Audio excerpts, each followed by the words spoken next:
It's wrong to think of this podcast as half OPSA, half Abu. It makes it sound like the halves are discrete. Like the OPSA half should want to obey orders and do his job, and the Abu half should want to protect himself and get the hell out of here. As opposed to the reality, which is that we're just one whole confused podcast with no idea what we want to do. And that's the truth, folks. We don't have season 2 figured out at all. Season 2? Trying to get to the second half of this book.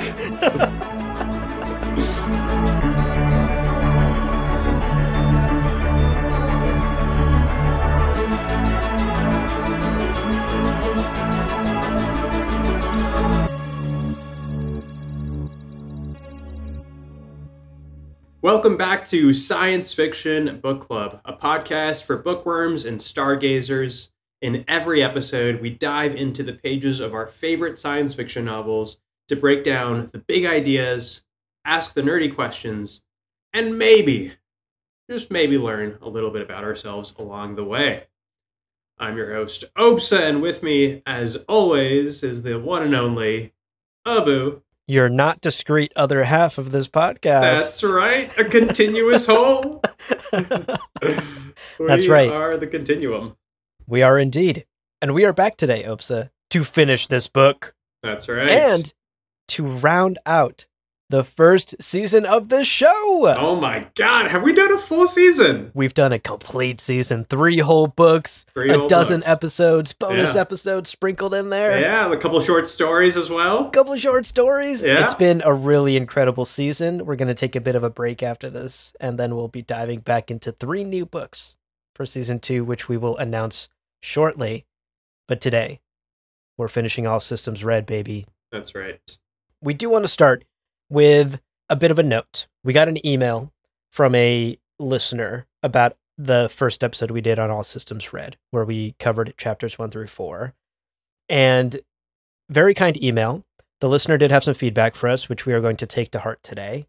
We kept misgendering Murderbot in that first episode. We kept referring to it as he or him over and over again, just kind of in passing as we referred to Murderbot. We're going to be more careful about that today, and we'll be sure to try and gender Murderbot correctly. It is a robot in a sci-fi story, so I think it makes the most sense to stick with it whenever we refer to it. I believe Murderbot also makes the same note in the novel. So that's right. Yeah, and certainly not to defend ourselves. And again, just a huge appreciation for the audience member that sent that note to us. Yeah, I think we did start to conflate Alexander Skarsgård, who we know is playing Murderbot in the coming adaptation with Murderbot of the novel, and we lost. Or in your mind, Henry Cavill. You know, you start conflating. Right. That's right. And I think the truth is that Murderbot is genderless, and that is an important fact in this story, and one that we want to get right. So apologies for that mistake, and again, thanks for correcting us there.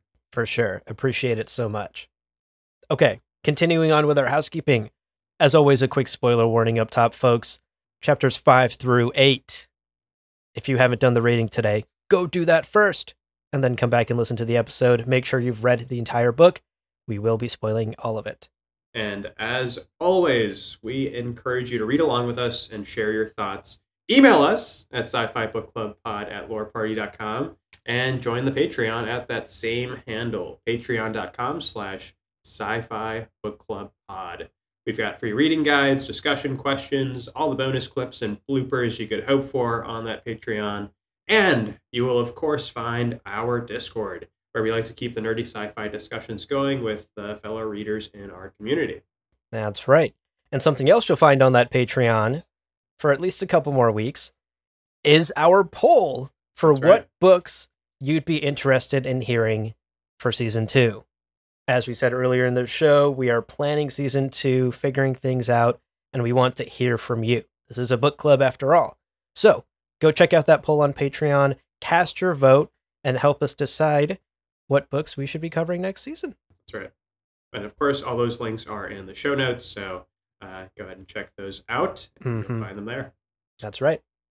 All right, so here's the game plan for today's episode. First, as always, we'll summarize the chapters from today's reading.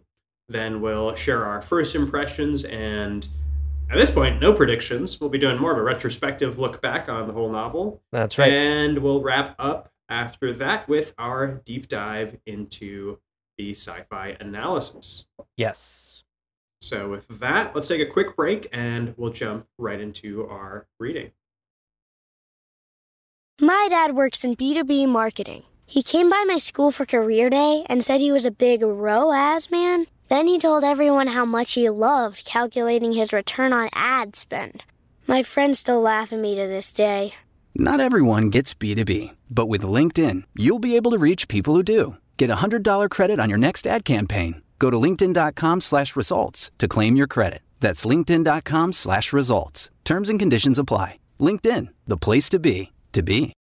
Want to teach your kids financial literacy, but not sure where to start? Greenlight can help. With Greenlight, parents can keep an eye on kids' spending and saving, while kids and teens use a card of their own to build money confidence. As a parent, you can send instant money transfers, set up chores, automate allowance, and more. It's a convenient way to run your household, customized to your family's needs, and the easy way to raise financially smart kids. Get started with Greenlight today and get your first month free at greenlight.com/Spotify. Welcome back, folks. Let's dive into our chapter summaries for today's reading, beginning with chapter 5. In this chapter, Murderbot wakes up back at base with the combat module removed and finds itself in a bit of an awkward position because in order to remove the combat module, the survey team had to really dig into its systems. And they figured out that it hacked its governor module. Oh no! Oh no! Yikes! The one thing Murderbot has been trying to hide in this whole book has come to light, and so it has to basically explain itself to the survey team. Right. Now, generally, the survey team is quite open to the idea that Murderbot is not a robot that's controlled by a module and has free will, except Garathan. Garathan is very suspicious. Right. The rest of the crew doesn't necessarily see Murderbot as a threat, despite Murderbot's history, which Garathan is quick to bring up. Apparently, in its past, Murderbot malfunctioned at some point. The governor module malfunctioned at some point, and Murderbot killed 57 miners. Ooh, yikes. On some sort of mining corporation mission in its past. And we're actually told that's the reason Murderbot now hacked it, so that doesn't happen again. Basically, the governor module failed it in the past, and it doesn't want to kill people, so it hacked it so it can choose not to kill people in the future. To take control, Yeah. Pretty good justification, but again, Garathan, quite suspicious, doesn't really believe Murderbot yet. Right. Regardless, the crew moves on from that topic and gets to the larger mystery at hand because, oh my god, Deltfall is dead, and we're all in danger! Yeah. They got to figure out who the heck is hacking their systems, why they killed everyone at Deltfall, and how they are going to survive this. How do they make sure that they don't meet the same fate? Right. So after a bit of discussion, they basically rule out the company that has hired them as the culprit. They don't think the company's involved in this. And the survey team instead decides that their best course of action is to activate their emergency beacon, get an emergency transport there as quick as possible, and then leave their habitat before quote-unquote evil survey shows up to do to them what they did to Deltfall and wipe them out. And moving on from there, we arrive at chapter 6, where the team has decided to hide out in the secluded jungle in their hoppers while they continue to discuss who's hunting them and why. And at this point, Murderbot starts to learn a little bit more about the group that he's with, and in particular, he learns from Rafi that they are a part of Preservation Alliance, which is a non-corporate system entity. Okay. And that specifically, Dr. Mensa is the elected admin. Whoa! Which, effectively is like the president of this little union of people. Yeah, and, seemingly. All this information was totally available to Murderbot well before this. But Murderbot, as we know, is self-reportedly pretty lazy. So Yes. just Incredible. didn't bother with reading the information packet it Incredible. had In coming fact, into this. purged the information That's to make right. more room for more episodes of television. Hi, we gotta watch these serials, all right? So just incredible revelation there. Yeah. And the next morning, some of the members of the team end up taking a hopper back towards the habitat where they're hoping to gather some recon data because quite prudently, Murderbot had left some drones behind. Smart. It used some of its kind of augments and some of its abilities to ensure that they had kind of a continuous data feed. And from this data, they end up learning that Evil Survey is in fact Grey Christ Corporation. Okay. And one of the members has left a message offering to negotiate peacefully. Quote unquote, peaceful. Obviously a trap. But as the chapter closes, we learn that Murderbot has a plan. That's right. So chapter 7, we put this plan into action. Mensa and Murderbot go to the rendezvous point to negotiate with this Grey Chris survey team. Right. Just the two of them. Murderbot's plan here is a gamble. It's going to reveal that it has hacked its governor module to the Grey Chris team. Pretty bold. Bold in the hopes that it can strike some sort of deal with them. Right. And while all of this is happening, while these negotiations are taking place, Pinley and Garathan are going to sneakily activate Grey Chris's emergency beacon. So that's the game plan here. Kind of a gamble, rolling the die, and we see all of this play out. Things are seemingly going according to plan. Right. Murderbot seems to have the upper hand for most of the conversation. Until the Grey Chris team demands that Murderbot go and get Mensa from the hopper. She's been hanging back in the car. She's back at the hopper. Yeah. And bring her along with him. And that's a wrinkle. So he pulls kind of a classic switcheroo fake prisoner situation where he kills one of the Grey Chris murder bots, takes its armor and pretends to be one of them, and he brings Mensa in as a quote-unquote prisoner. Right. This only works for a little bit. They basically get on the Grey Chris hopper. They all head to the beacon's location, basically just in time to see it launch, for the rockets to go off and for the beacon to launch into space and send out its signal. And of course, being this close to the beacon during a rocket launch, not recommended, especially not with the third-rate technology that the cheap-ass corporation has paid for here. And Murderbot basically jumps into action. It barely has enough time to tackle Mensa off the edge of this plateau. They roll off, rolling down through trees. He's getting damaged, and the blast goes off. The emergency beacon flies into the air, and the blast engulfs everything and seemingly kills anyone who's still left up on the plateau. Right. Now, badly damaged and barely operational. Once again. Murderbot really finding himself in these situations often, clearly. Yes. Murderbot has these like flashes of consciousness, and we realize that the company's transport did arrive, and it was able to save his clients, the preservation team. And the plan, despite a few stumbles along the way, ultimately worked. Yeah. Gotta give Murderbot credit. That's right. Does know what it's doing.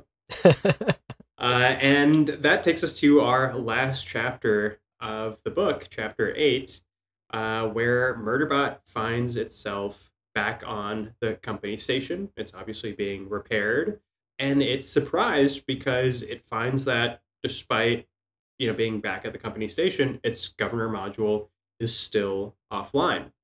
And Murderbot is told by Rothy that Mensa has bought out its contract, effectively setting the sec unit free. Damn. So to speak. And this is obviously unprecedented, and actually Murderbot feels a little weird about it because while the rest of the Preservation Ox folks are kind of congratulating it, and Rothy and Pinley are there and they're all excited, it is a little it was a little strange because as we come to understand, it doesn't have perfect autonomy. It still has to have a guardian, and effectively, Dr. Mensa is its guardian in this new world that it finds itself awake in. Right. But later that night, as it's kind of cogitating on this, reaches a conclusion and decides to slip away on a cargo transport and carve its own path. And at the end of the novel, that's where we are. Yeah. Murderbot has left, and it's truly free at last. That's right. And also find out how it wants to be free. Its own definition of free. That's right. Very cool. Loved that ending, that little twist at the end, because you think it's just going to be tie a bow on the story. It lives with this lovely little survey crew for the rest of its life, and it all is well that ends well. But right. A little bit of a deeper meaning there. And I actually have some thoughts on it that we'll unpack further in the takeaways later. But now that we've finished the book, Opsa, I am curious. What are your impressions, both of these set of chapters, but also at this point, the larger book so far? Yeah, thinking back to the first episode, and I'll be honest that I don't think that I have had my perspective on this book changed so drastically from the first half. I did find that this second half of the book did conclude and complete the overall novel in a way that generally felt satisfying. I didn't feel like there were too many kind of gaps or holes left that, left a little bit of an earworm in me. So along those lines, I think, overall, solid novel. I do think, on the other hand, that you and I are probably arriving at similar conclusions about some of the kind of specifics of All Systems Red, and in particular, the importance and kind of intrigue level of the plot, which is just not super high. Like, I don't think the plot is, and we've said this before about this novel, that the plot doesn't seem like the most important driving element so much as like Murderbot, the character, you know. 100%. And I don't want to like beat that horse too much, so I'll leave it there. That a lot of this is Murderbot being the central focus of the story, and the mystery feels a little low grade. And given the length of the novel as well, like there can only be so much setup before we reach the climax and resolution. And personally, I'm totally fine with that. As you're aware, at this point, I'm definitely less motivated by plot and world building as some others might be. Yeah. So for me, like this story's subtext felt strong enough to sell me on the rest of the novel. That said, I'm not sure that if Murderbot was a substantially weaker character, I would reach the same conclusion. But I think Martha Wells did a really solid job building a compelling character and concluding the story that she sets up in the first half. And between that and the symbolism and bigger questions that she weaves through the story, I'm generally left pretty happy and satisfied with this novel. Yeah, I think you're correct. We both generally feel the same about it. I think I'm a little bit more mixed, right? Like I'm not totally walking away satisfied with the novel. I'm walking away really liking some parts of it. Sure. And being really disappointed in other parts of the novella. You said it. We said it in our first episode. I'll say it again. Murderbot is an absolute highlight. The Murderbot, the character, an absolute highlight of this book. True gem. A true gem. Yeah. And I really enjoyed some of the deeper themes that Wells is exploring with Murderbot's like mini character arc that it takes over the course of this novella. Right. And I'll unpack that more in my takeaway because I have a lot more thoughts there. On the other hand, the things I'm disappointed with are basically like everything to do with the plot. And in particular, I think these 4 chapters, the second half I was hoping would unravel the mystery in a fun or interesting way. Maybe there'd be some dramatic twist we never saw coming. Sure. And none of that really happened. Right. It all just kind of played out exactly how you would imagine it to play out. Right. I was particularly disappointed in how hand-wavy the novella was about Grey Chris. We basically know nothing about them. They are literally just evil survey. Yeah. And they're nothing more than evil survey. Right. Faceless, nameless, evil corporation. Exactly. There is like a throwaway line at one point that explains how this planet is ripe for like archaeological mining, and there's a lot of money to be made there. So Grey Chris wants to make that money and doesn't want to compete with other survey teams or something for the. It's all like very like no, what? Yeah. None of this makes sense, and like that can't be the whole motivation for this team murdering other people. Right. It's all very sort of paper thin. I wasn't a huge fan of that. I, for one, am somebody who needs the plot to be good and interesting and deep and dense. I need the world building to really suck me in. This novella didn't do that for me. Yeah. And I think that I feel similarly. It doesn't do that. It doesn't do a lot of plot and world building. Yeah. I also thought, I'm curious, what did you think of the pacing? Because I thought the first 4 chapters were pretty good. We ended on a high note with like a really intense chapter 4, ended on a cliffhanger at the halfway point of the book. I felt like 5 through 8, we spent 5 through 6.5 just putzing around with preservation hawks, wondering what's going on. Why are they trying to kill us? What's going to happen? Right. It's almost sitcom level, just people pointing at each other and not knowing, like, were you going to take care of that? Am I supposed to Are we, what should we do next? Why could they possibly be killing us? Right. And they're still like asking some of the questions we've been asking since like chapter 1, like who hacked our modules and blah, blah, blah. Yeah. And at this point I'm just like, okay, the book is we're running out of time. Yeah. The book is already so short. Right. And we're still just like spending so much time standing around talking about what's happening. So I thought the pacing was a little awkward because then it's literally like 0 to 60. Totally. Yeah. Over the course of a single page almost. Yes. Yeah. Yeah, like they confront Grey Chris. That was a really cool scene. I liked the little switcheroo they did with Mensa. Yeah. But then like Rocket blows up. Suddenly everyone is saved. Boom, we're at chapter 8. Boom, the story ends. And almost a little repetitive too in Murderbot again being like on the precipice of death and it's done a heroic thing again. That's really great. Yeah. So I had some quibbles, certainly, with the world building and the plot of this book. Sure. But ultimately, we said this in the first episode, for better or worse, this entire novella hinges on how likable Murderbot is. Right. And Martha Wells hit a home run with Murderbot. Totally nailed it. I'm so forgiving for all of these little quibbles I just listed. Right. Because Murderbot says something like cute and funny, and I'm like, my guy. Right. Not my guy, I guess. My robot. Right. So that, I think, is what really carries this book. And luckily, it carries it well. It's strong enough to absolutely carry it. Totally agree. I'll give my final rating on the book later. We both will give our final ratings on the book later. But those are sort of my initial thoughts about these chapters in the book and the story so far. No, and I agree with your comments about the pacing of the story. I think for me, I get the sense that this was always going to maybe be the introduction of a much kind of larger, expansive universe around Murderbot. Yeah. And that makes basically all 8 chapters to me read more like exposition than the full kind of narrative arc of rising action, climax, and resolution. Technically, this novella does have all of those elements. There's obviously a lot of intrigue and mystery as well. But ultimately, I get the sense that we'll never encounter Arata and Rathi and, and any of these other people again. But you kind of get you get the impression that Grey Chris, you can forget their name already. Like Deltfall, like who? There's, respect for the dead and everything, but who? Exactly.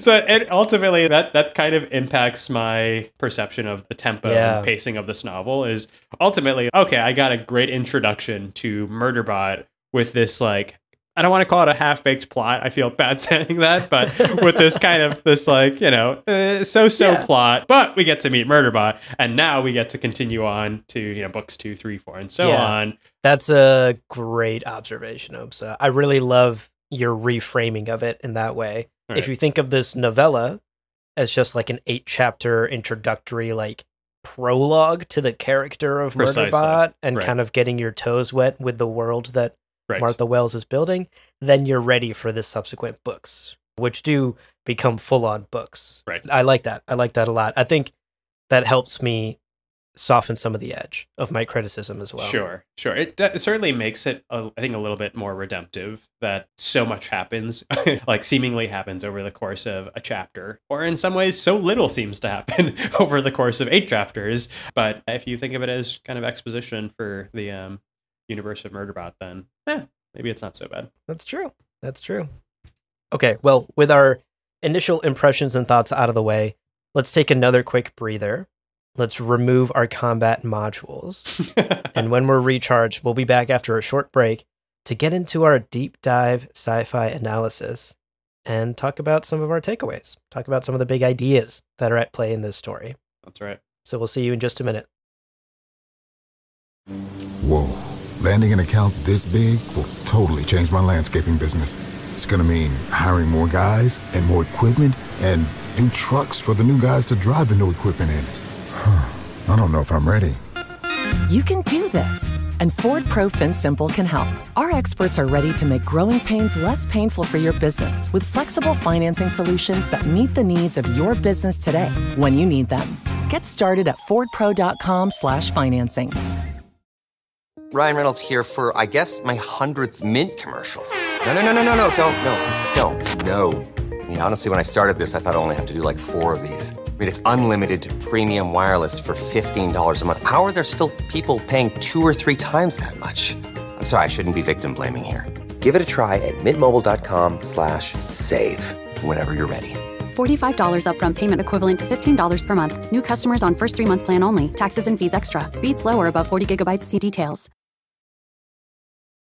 Well, welcome back, folks. And with one lovely Kylo in the background, we'll resume at our sci-fi analysis. And Abu, I like what you've got here. Why don't you kick us off?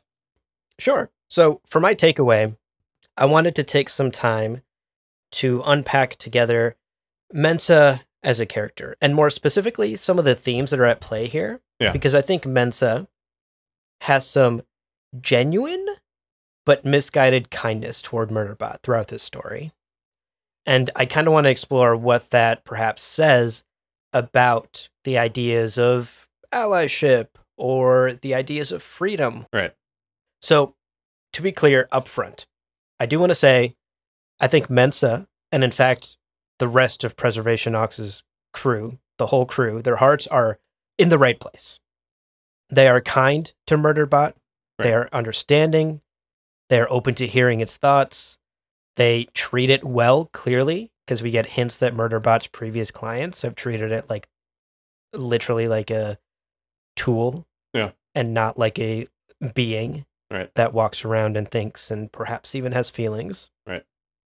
And it's clear that Murderbot has definitely grown a soft spot for this crew in particular as well. Right.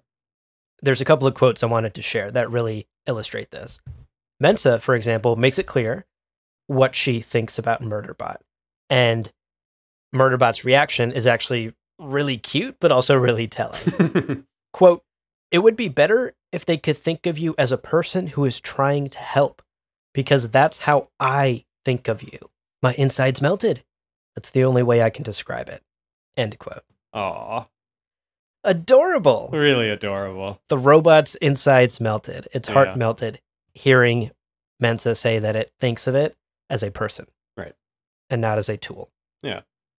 And that kind of clues us in, right? Murderbot likes to be thought of as a person, to be seen as a person, and its devotion to the crew versus the half-assed job we know it's always done before really shows us that it appreciates Mensa thinking of it in this way. Now, here's the reality. This is a hammer drop moment, right?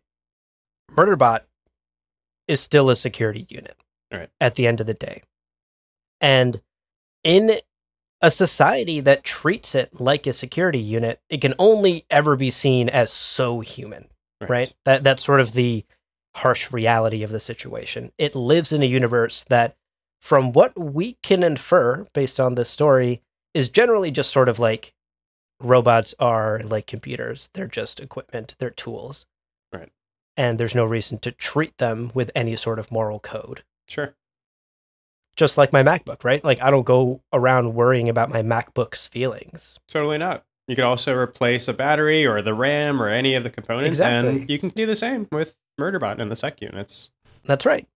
What's interesting, of course, is that over the course of these chapters, we learned that Preservation Alliance is some sort of like woke utopia where bots are also citizens, you know? And the president still has to do like custodial duties. Can you imagine? Like sweep up after, your average citizen. Yeah. Oh my goodness, right. The president, while being the president, still has to like do her janitor job or whatever. Yeah, like go do field surveys and what have you. Risk their life, Hilarious. Yeah. Preservation Alliance, truly the woke utopia that the hard left would want. The hard left, right.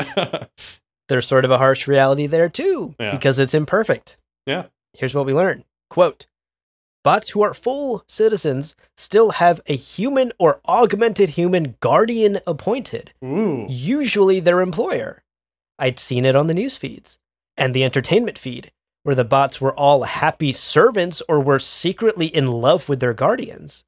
If it showed the bots hanging out watching entertainment feeds all through the day cycle with no one trying to make them talk about their feelings, I would have been a lot more interested. End quote. Yeah. Just, these are the moments you love Murderbot. It's like, it says later that it doesn't necessarily know what it wants, but it frequently demonstrates that it does. Like, there are clear things. It has preferences, Yes. Right. Leave me alone. I don't want to talk about my feelings. Stop looking at me. Yeah. Right. I just want to watch my shows. Exactly. I mean, same, buddy. Same. Murderbot clearly has some wants and needs, however basic they may be. Sure. It certainly wants to live its life a certain way, but it's a security unit first and a person second. Even somewhere as woke and utopian and liberal left as the Preservation Alliance, where it still has to have a guardian, which of course reeks of very real world analogies surrounding like the history of racism in the US or the way the US treated Native Americans. Sure. I just recently watched Killers of the Flower Moon, and I've been reading the book, and I'm like blown away by the fact that the Osage Indians, who made millions of dollars of oil money, that's right, were not allowed to manage their own bank accounts and were assigned white guardians. That's right. Who managed their bank accounts and gave them monthly allowances of their own money. Of their own money. Absolutely. Yeah, it is it's a pretty shocking bit It's of revolting. history. I mean, that's absolutely insane. Absolutely. And even in Preservation Alliance, it sounds like that's how Murderbot would be treated. Similar dynamics, yeah. I mean, there are countless examples of this, even in our present day world, where there are countries in the world where women aren't allowed to drive, for example, or aren't allowed to be out in public without their guardian present, aren't allowed to sign legal contracts, or own property. So yeah, absolutely. The analogies and allusions definitely abound. Right. And all of this certainly reeks of like real historical allegories and connections and inspirations there in how Murderbot would be treated in the society. Clearly a second-class citizen, clearly part of an underrepresented group. Totally. That's what Murderbot represents here. Yeah. And in fact, we get like quite a clear and blunt description of what this is later in the book in chapter 8. Murderbot thinks, quote, guardian was a nicer word for owner. Right. End quote. Right. Ugh. Yeah. I mean, at this point, we don't have to call out the like very obvious slavery, racism, segregation metaphors, right, that are at play here. Totally. With Murderbot's character and the society that's built up around it. Yeah. And this is where I want to come back full circle to the idea I was talking about earlier. Mensa's well-intentioned but misguided kindness toward Murderbot. Because when you look at it through this lens, Mensa's actions become a little problematic, right? There's noble intentions behind them for sure. Yeah. Mensa is trying to help Murderbot and treat it like a person. But not once in this entire story did anyone ask Murderbot if it wanted to be freed, or if it wanted to go live on a farm, if it even wanted to join Preservation Alliance, if it wanted to stay with this survey group. No one asked Murderbot what it wanted to do. There's just a lot of doing things for Murderbot in its best interest, quote unquote. And Mensa is assuming that she knows what's best for Murderbot. Right. And that maybe even Murderbot isn't able to figure out for itself what's best for Murderbot. Right. Infantilizing it, you know? Absolutely. Infantilizing it. Oh, well, you'll come to my farm and I'll take, there's education opportunities, That's right. buddy. It's okay. You're going to college, son. What? Yeah. Yeah. Just ask Murderbot what it wants to do. Right. And then let it do it. Right. And of course, anyone hearing me describe Mensa's actions in the real world will know that this happens all the time in our world as well, right? Absolutely. This type of allyship we see all the time, especially with the prevalence of the internet. We see this type of allyship online, in online spaces all the time. Right. And it's a kind of allyship that minimizes and disregards the disaffected person's own agency. Totally. In figuring out their own life. And as you put it, it infantilizes them. Totally. Which is based off of this preconceived notion that they can't figure it out for themselves because we are better than them. Let us shower them in our good graces. Exactly. That's the core subtext there, is that there is a hierarchy and one person is higher up and knows better. We know better, so let us help you be better. Right. And of course, the icky part of that is be better is often just code word for be more like us. Exactly. Assimilate. Simply assimilate. Yeah. Right? And in the US, that's even more code word for be more white. So that, I think, is all wrapped up in here, and I think is quite intentional, right? Totally. Like, Martha Wells would not be writing Murderbot in this way. We wouldn't be getting the literal words guardian is a nicer word for owner if Martha wasn't playing around with these ideas and themes. Totally. Allowing the disaffected person that agency and autonomy to choose for themselves is the allyship we should all be striving toward, right? To not only help this person from our golden thrones of knowledge and piety. That's right. But also to offer them a chance to decide what's best for themselves. You know, Mensa and Preservation Ox clearly are like, robots are people. We should treat them like people. Let's give them scholarships and stuff, but let's also watch over them. Let's make sure we have to handhold them the whole way. But they're children, of course. Right. They're not like actual grown people like we are. Like, we need to help them on this path forward. Right. And that in and of itself is like a more subconscious and inherent form of racism that is much harder to acknowledge. And honestly, for many folks, including myself, is sort of a instinct that is tough to break and can be tough to acknowledge. And it takes a lot of learning and unlearning to continue to work on yourself in that way. Absolutely. And be a better ally that way. Ultimately, this is getting long-winded, but I clearly had a lot of feelings about this one. Yeah. Ultimately, to wrap up my takeaway and to wrap up my thoughts here, I think Murderbot put it best in one of its final sentiments in the end of the book. Quote, "I don't know what I want. I said that at some point, I think. But it isn't that. It's that I don't want anyone to tell me what I want or to make decisions for me." End quote. Boom. Hammer drop. That, at the end of the day, is the true freedom that Murderbot actually wants. And I think is the utopia that we should be striving for. To create a world where everyone has the equal opportunity to figure out what they want, and then is given the tools to pursue it, given the pathways to pursue it. Life, liberty, and the pursuit of happiness. That's right. America, red, white, and blue, baby! Let's go! Most medals at the Olympics, let's go!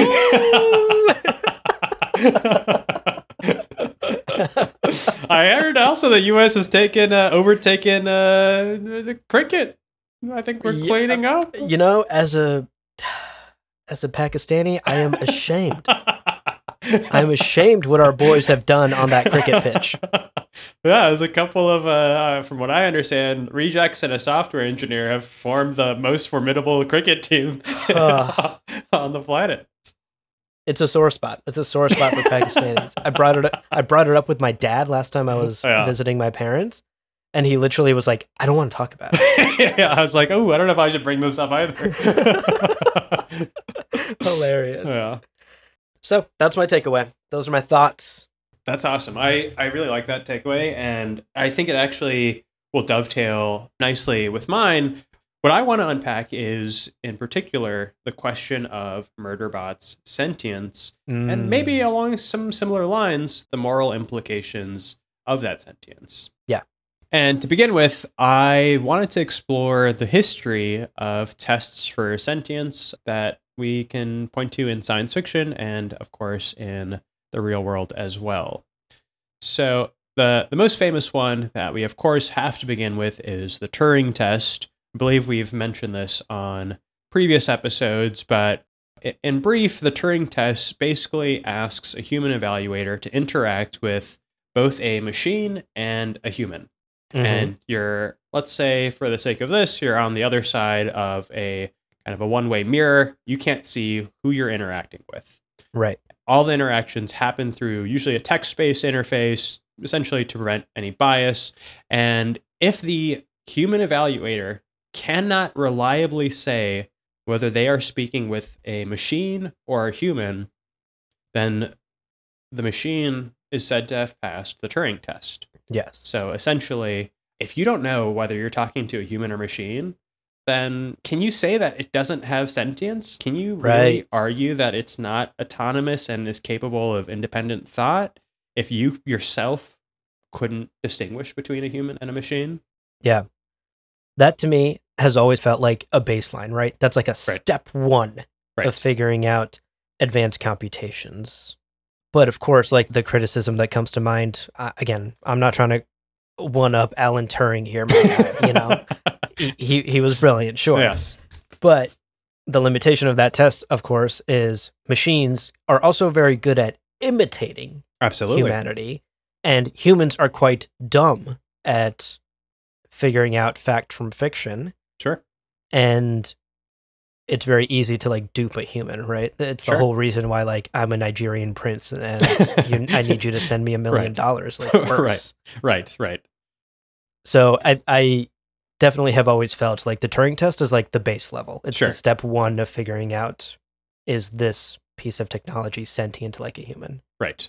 Can it act human enough to trick another human? Absolutely. And to your point, a lot of people today think that maybe the Turing test has already been passed, or maybe the test is broken with the current generation of transformer-based neural networks, which we most know as ChatGPT. You know, you go into ChatGPT, and it's often the case that you don't know, or you wouldn't know if you didn't know, that the responses that you're getting back aren't being written by a human being. They're not being pulled from some text that was written by a human being, that they are being genuinely created on the fly at that moment. And of course, there's a lot of ways you can challenge that. If you don't know, they have a huge training data that basically comprises the entire internet. So maybe there is a little bit of just repeating back things that it has seen in its training data. Maybe you're right. Maybe it's not sufficient. Maybe it's just the first level of considering the question of machine sentience. Right. That makes me think of a very quick aside here about Dune. Over on my Dune podcast, Kalam Jabbar, we've talked at length about this idea that Frank Herbert posits in his stories, that computers, no matter how advanced they can possibly get, are incapable of coming up with something truly new. Right. Frank Herbert argues that the new, the unprecedented, the unimagined, that is the domain of only humanity. And I think that's a point that can and should be argued for sure. Yeah, that's at least Frank Herbert's idea in the Dune stories. And I think this conversation really makes me think of that. Because your point about ChatGPT, it does scour the internet and then regurgitate information back to you. Right. Can it come up with like a new piece of art that does not exist in any way out there and has never been made by a human before? And is totally a new novel style that isn't, again, just a regurgitation of other things it's seen. Yeah. It's an interesting question. Yeah, and it also raises a lot of other ones about the nature of creativity and as we'll talk about, and as we have talked about, the question of autonomy and responsibility, which I also want to explore a little bit further. But before that, one thing that's interesting about the Turing test is we've almost universally all interacted with one, which is to say reCAPTCHAs. reCAPTCHA, in fact, stands for Completely Automated Public Turing Test to Tell Computers and Humans Apart. reCAPTCHA. Whoa. And so Wait, I never knew that. Holy shit. We've all interacted with Turing tests. And again, to the point of maybe our current systems are finally starting to beat them, there are pretty effective tools for beating reCAPTCHAs. They don't work universally, and it's like spam, where you're in a bit of an arms race, and the spammers come up with more sophisticated ways of getting around the blockers, and the blockers have to come up with new defenses. So it's absolutely the case that at least the Turing test, as we know it, reCAPTCHA, could be maybe not the best test for sentience, especially if sentience is important enough for us to start to attribute some moral qualities and responsibilities towards an entity that might exhibit it. Wow, that's cool. I didn't know that. Moving on to another test that we may all be aware of as well, at least listeners of this podcast, is the Voight-Kampff test, which was introduced in Philip K. Dick's eminently famous and invaluable Do Androids Dream of Electric Sheep, which most of us know as Blade Runner. It inspired Blade Runner, which is a pretty close adaptation. And the test is described by the book as being designed to detect empathy, specifically empathy, which is a trait that is argued to be uniquely human. And as the test goes, there's basically a set of emotionally charged questions and scenarios, and the subject's biometric responses, such as the eye movement, the shrinking and increasing of the iris, changes in heart rate, facial flushing, all of that is measured and analyzed. And a lack of a truly genuine empathetic response is the indicator of a replicant, which is essentially an android. Yeah. Oh, wow. Now that's a little bit higher of a bar. Yes. Yes, it is. I don't know, does that meet your kind of bar for sentience? Wow. I love the Voight-Kampff test. Yeah. Because to me, empathy is such a human trait. We are social creatures. We have to be able to put ourselves in each other's shoes. Absolutely. Otherwise, society falls apart, right? Like, totally. It's simply, humanity simply doesn't operate as a species and as a interlocking web of systems and societies if we cannot be empathetic about what other humans are going through. My MacBook, for example, again, to use my MacBook as the punching bag here, does not care what your MacBook is up to because it's just a piece of tech. It's mindless. Right. There's nothing to it. The version of ChatGPT you have open in your browser also doesn't care what I'm asking the version of ChatGPT in my browser. That's true. Those are two separate technological entities. Absolutely. So this, to me, yes, does clear a higher bar for getting, I think, closer to the idea that you're building towards, which is, at what point do we as humans have the moral responsibility to say, stop, we need to figure out how to treat this in a humane way? Right. Because there is a line, and figuring out that line is sort of like the magical question of AI and autonomous intelligence of any kind. Absolutely. This, for me, gets closer to the line. Yeah. Do you feel the same? Well, it's interesting that even the way you framed that, and what's the line, and at what point do we begin to treat it humanely? That itself is such a anthropocentric framing of the question. It's so human-centered, human-centric. Right. And who's to say that humans are the test for morality, sentience, or anything along these lines? Right. Of course, we have few, if any, maybe no examples of sentient life out there that we can point to, at least not in the same way that we regard ourselves. We obviously have animals and all sorts of life on Right. this planet. But I was going to say, except octopus. That's Did you true. see that video of that octopus opening a jar? I have not, but it does. I think there's an octopus that like predicts every Super Bowl game or something. Holy shit. So Yeah. they are quite. They are Yeah. quite intelligent. Yeah. Honestly, there's an octopus podcast in the deep sea out there where these two fucking nerd octopus are like, at what point, what's the line where we treat these humans as octopi, you know? Right. Octopiley. Yeah. Yeah, absolutely. Yeah. It's such an interesting question. It is an absolutely interesting question. And this Voight Kampf one, I too would feel in a vacuum, maybe this is a sufficient test. Yeah, If an entity is acting humanely, or I should say empathetically, that maybe we treat it humanely. Yeah. And one thing that I do have to raise, however, is that there is now increasingly empathetic AI that are commercially available. Two that come to mind in particular are Pi, and there's another one called Hume. And both of these are meant to be conversational chatbots, conversational AI, but specifically empathetic. And these companies, at least at the moment, bill themselves as being, as having use cases in, say, therapy or other really deeply human practices that do absolutely require empathy. And obviously, the machine can't sympathize because it can't experience things out in the real world. It's not embodied, but there's even progress on that front with robots. There are now increasingly more robots that are performing tasks in factories and elsewhere. And you combine that with this empathetic AI, and suddenly we're closer to a thing that maybe it could pass some version of the Voight-Kampff test. Like, right. I mean, it doesn't have flesh, so it couldn't pass the biometric tests, obviously, but this test of empathy, I mean, going back to the Turing test, if you can be deceived by a machine that you can't see into thinking that it's an empathetic human, does that mean that mean sentience? Have we cleared the Turing Voight-Kampff test?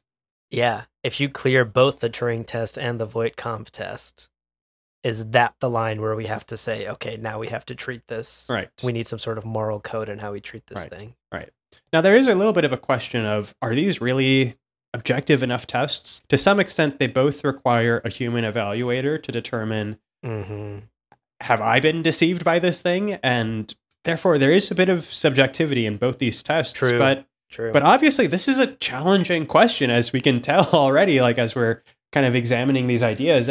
It's not so clear cut at what point we can definitively say that this entity deserves kind of what we would call personhood, perhaps, or just recognition as an autonomous being with its own drives, motivations, and responsibilities that we might have towards it. Yeah. Wow. I mean, I'm trying to think back through everything Murderbot has done or said in this story.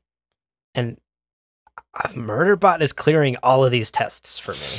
With flying colors, I'd have to say. It clearly treats the humans in its that it's responsible for in a way that is sensitive to each of their their backgrounds, and it obviously has some self-awareness, which is another one of those tests for sentience that I have stumbled upon in my research. That self-awareness, empathy, and this ability to deceive a human, like these are some of the best things that we've come up with right now for evaluating sentience. And right now, Murderbot, I agree, absolutely seems to pass all of these tests.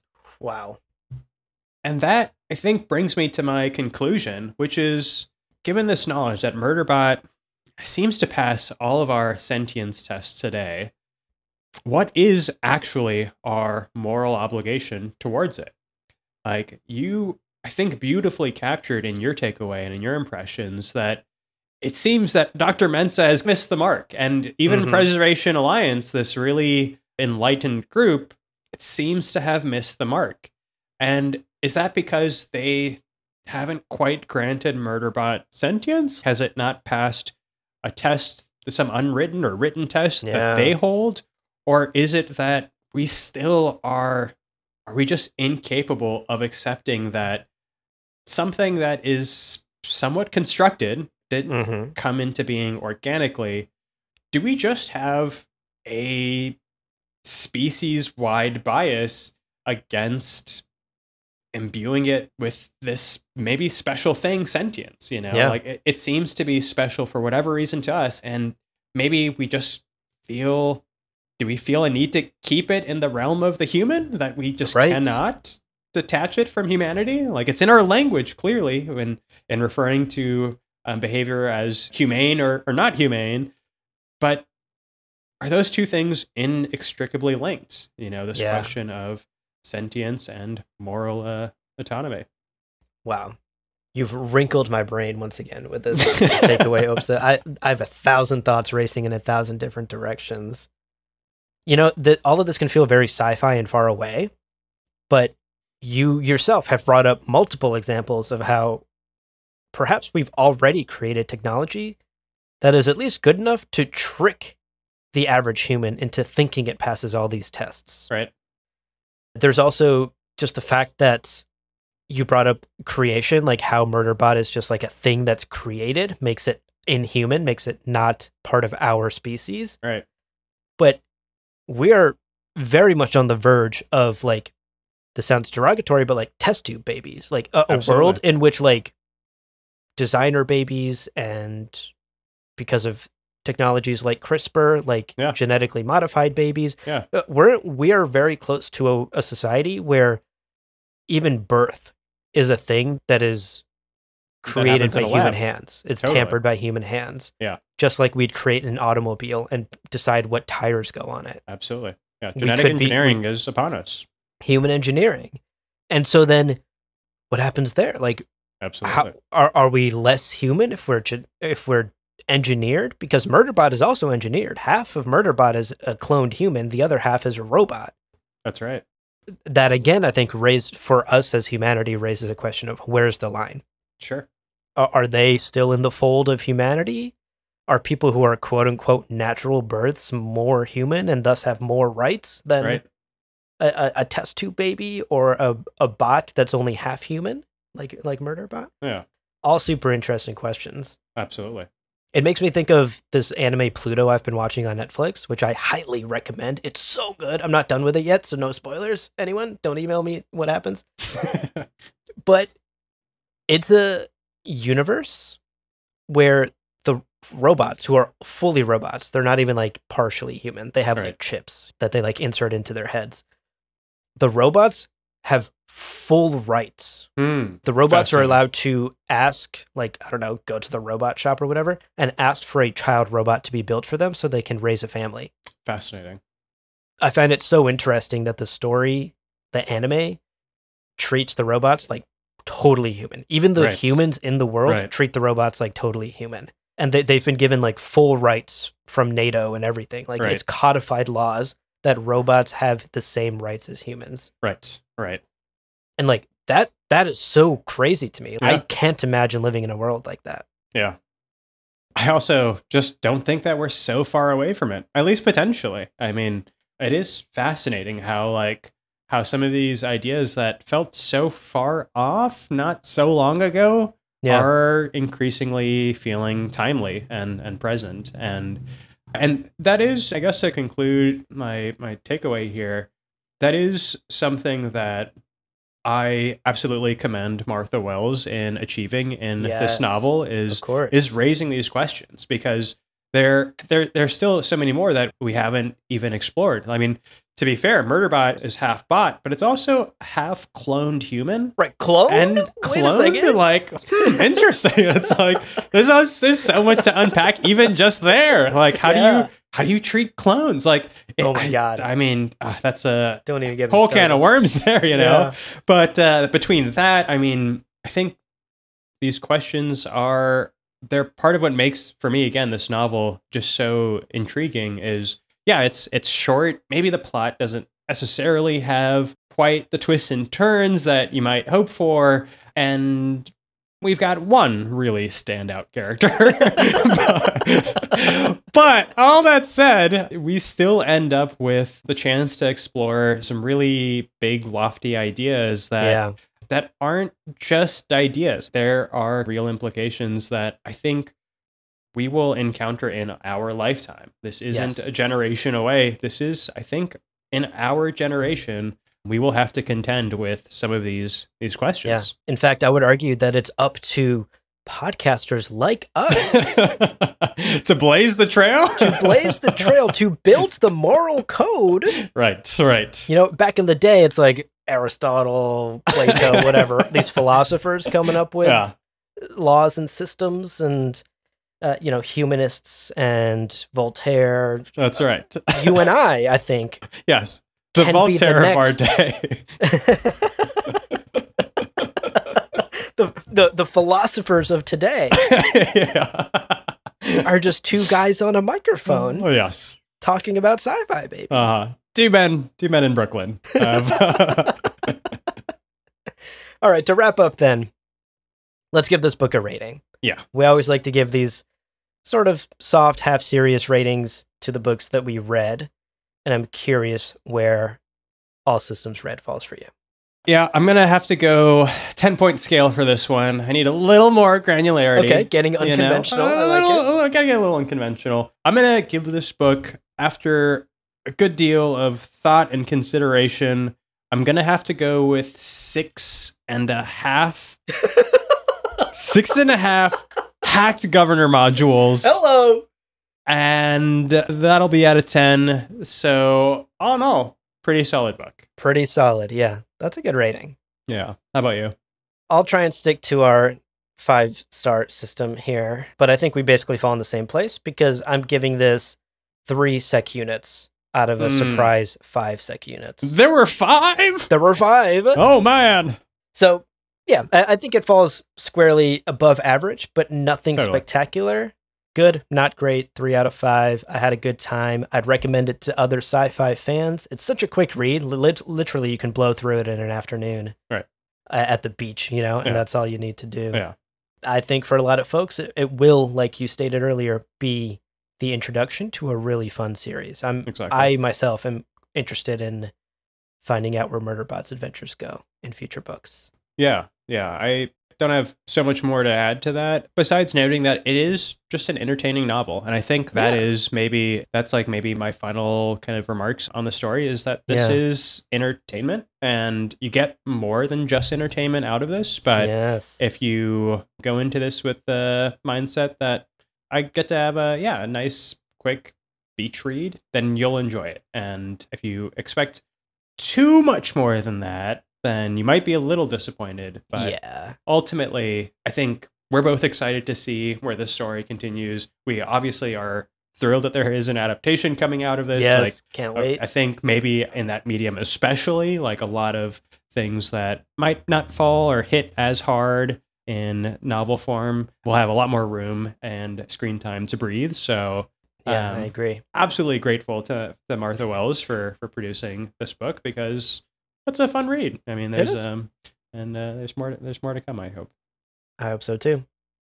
Well, Opsa, that wraps up our read of All Systems Red. That wraps up this episode, and that wraps up the first season of our show. Season 1! Oh my god. Can't believe we did it. Wow, I cannot wait to throw a rap party at Chilo's, my favorite taco spot. Yeah. Thank you, folks, so much for reading along with us this season. Many of you have read all 3 books with us, 3 Body Problem, Ancillary Justice, and now All Systems Red. Kudos. We cannot wait to continue reading with you in Season 2, which will be coming very soon. We will announce that schedule once we have locked it in. But of course, we need your help in deciding what to cover in Season 2. So another reminder, go to that poll on Patreon and vote on which books you'd like to read next season. That's right. There's also a write-in option, so please do write a book in, and we'll add it to our increasingly long list of books that we are really quite excited to hopefully someday cover in maybe 60 or 70 seasons.